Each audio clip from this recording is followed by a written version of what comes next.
بسم الله الرحمن الرحيم. إذا جاءك المنافقون قالوا نشهد إنك لرسول الله والله يعلم إنك لرسوله والله يشهد إن المنافقين لكاذبون اتخذوا أيمانهم جنة فصدوا عن سبيل الله إنهم ساء ما كانوا يعملون ذلك بأنهم آمنوا ثم كفروا فطبع على قلوبهم فهم لا يفقهون وإذا رأيتهم تعجبك أجسامهم وإن يقولوا تسمع لقولهم كأنهم خشب مسندة يحسبون كل صيحة عليهم هم العدو فاحذرهم قاتلهم الله أنى يؤفكون وإذا قيل لهم تعالوا يستغفر لكم رسول الله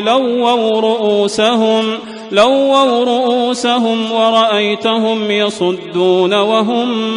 مستكبرون سواء عليهم أستغفرت لهم أم لم تستغفر لهم لن يغفر الله لهم إن الله لا يهدي القوم الفاسقين هم الذين يقولون لا تنفقوا على من عند رسول الله حتى ينفضوا ولله خزائن السماوات والأرض ولكن المنافقين لا يفقهون يقولون لئن رجعنا إلى المدينة ليخرجن الأعز منها الأذل ولله العزة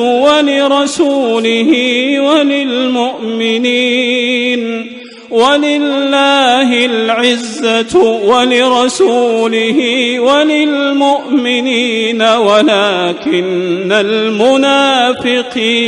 لا يعلمون يا أيها الذين آمنوا لا تلهكم أموالكم ولا أولادكم عن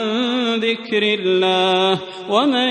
يفعل ذلك فأولئك هم الخاسرون وأنفقوا مما رزقناكم من قبل أن يأتي أحدكم الموت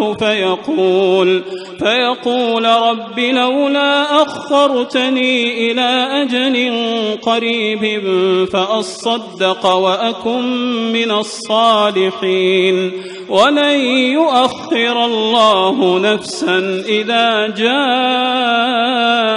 أجلها والله خبير بما تعملون.